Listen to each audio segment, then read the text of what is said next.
اللہ الرحمن الرحیم عنہ علیہ السلام ان العلماء ورثۃ الانبیاء. یہ کل حدیث اس پہ تھے جہاں ہم لوگ آخر میں آ کے اٹک گئے تھے.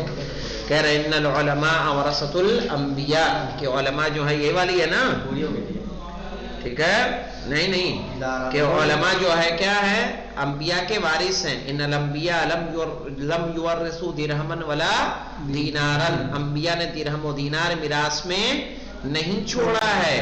وَإِنَّمَا وَرَّثُوا أَحَادِيثَ مِنْ أَحَادِيثِهِمْ, بلکہ انہوں نے اپنی حدیثوں میں سے کچھ احادیث کو چھوڑا ہے. فَمَنْ أَخَذَ بِشَيْءٍ مِّنْهَا فَقَدْ أَخَذَ حَدًّا وَافِرًا, تو اگر اس میں سے کسی نے لے لیا تو اس نے ایک کافی مقدار میں لے لیا.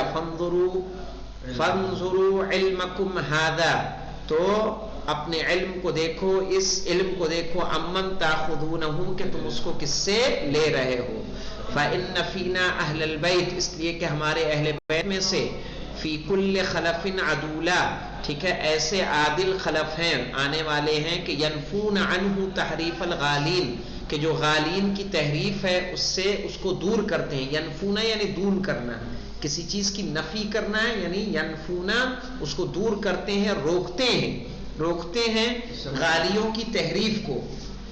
وہاں کیا لکھا تھا, منع کرنا, ہاں وہی نفی کرنا سے ہے وہ ینفونا, ٹھیک ہے, ینفون عنہ تحریف الغالین, غالیوں کی تحریف سے وہ روکتے ہیں, منع کرتے ہیں. وانتحال المبطلین, اور گمراہ کن افراد جو باطل ہیں, ٹھیک ہے, ان کی خرافات سے روکتے ہیں. وتاویل الجاہلین, اور جاہلوں کی تعویلوں سے روکتے ہیں. وعنہ علیہ السلام, اور چھٹے امام سے یہ بھی حدیث ہے کہ اذا اراد اللہ بعبد, یہاں پہ نہیں ہے صحیح سے, بعبد ہے یہ, ٹھیک ہے, اذا اراد اللہ بعبد خیرا فقہہ فی الدین, کہ اگر اللہ, ٹھیک ہے, یا بعدو یہاں پہ دیا ہوا ہے, یہ با یہاں پہ چھوٹا ہوا ہے, عین کے بعد ایک با آئے گا. کتاب میں ہے تمہارے پاس کیا نہیں ہے, تو اس میں کیوں نہیں ہے پتہ نہیں. اذا اراد اللہ بعبد خیرا, کہ جب اللہ کسی بندے کے ساتھ نیکی کرنا چاہتا ہے, فقہہ فی الدین, تو اللہ اس کو دین میں کیا کر دیتا ہے, دین کا تفقہ دے دیتا ہے, یعنی اسے فقیہ بنا دیتا ہے. کہہ وقال معاویہ بن عمار للصادق علیہ السلام, معاویہ بن عمار نے امام صادق علیہ السلام سے کہا, رجل راویۃ لحدیثکم, کہ ایک انسان جو آپ کے حدیث کی روایت کرتا ہے, ٹھیک ہے, یبث ذلک فی الناس, اور لوگوں میں اس کو کیا کرتا ہے, نشر کرتا ہے.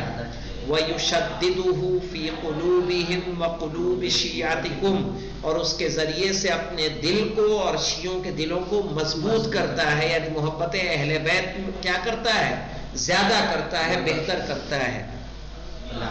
وَلَعَلَّهُ عَابِدًا مِّن شِيَعَتِكُمْ لَيْسَتْ لَهُ مِنْ هَذِهِ الرِّوَایَةِ, اور بہت ممکن ہے کہ کچھ عابد ایسے ہوں آپ کے شیعہ میں سے کہ جن کے پاس اس طرح کی روایتیں موجود نہ ہوں. تو ایہما افضل, تو ان میں سے افضل کون ہے, تو کیا کہا, قال الراویۃ لحدیثنا, ہمارے حدیث کی روایت کرنے والا, یشد بہ قلوب شیعتنا, جس کے ذریعے, روایتوں کے ذریعے ہمارے شیعوں کے دلوں کو مضبوط کرتا ہے, افضل من الف عابدین, وہ 1000 عابدوں سے کیا ہے, افضل ہے. وعنہ علیہ السلام, اور امام جعفر صادق علیہ السلام سے حدیث ہے, قال ما من احد يموت من المؤمنین, مومنین میں سے کوئی ایسا نہیں ہے کہ جب اس دنیا سے جاتا ہے, احب الى ابلیس من موت فقیہ, کہ جس کو ابلیس زیادہ پسند کرتا ہے وہ فقیہ کی موت ہے. یعنی جتنے مومنین مرتے ہیں, مومنین کی موت سے زیادہ اس کو کس کی موت پسند آتی ہے, فقیہ کی موت, ٹھیک ہے, اس لیے کہ اس کے ذریعے سے اسے نظر آتا ہے کہ اب لوگ کیا ہوں گے, گمراہ ہو سکتے ہیں. وعنہ علیہ السلام, اذا مات المؤمن الفقیہ, کہ جب ایک فقیہ مومن اس دنیا سے چلا جاتا ہے, سلما فی الاسلام سلمتن, تو ایک اسلام میں ایسی خلا واقع ہوتی ہے, لا یسدھا شیئون, کہ اسے کوئی بھی چیز ختم نہیں کر سکتی. اور اس طرح سے اس روایت کے ساتھ ہی چھٹے امام سے روایتیں ہمارے پاس کیا ہو رہی ہیں؟ ختم ہو رہی ہیں. کل سے انشاءاللہ، کل سے نہیں بلکہ پرسوں سے کیا کریں گے ہم؟ عن الکاظم علیہ السلام ہم روایت کو پڑھیں گے. والحمدللہ رب العالمین.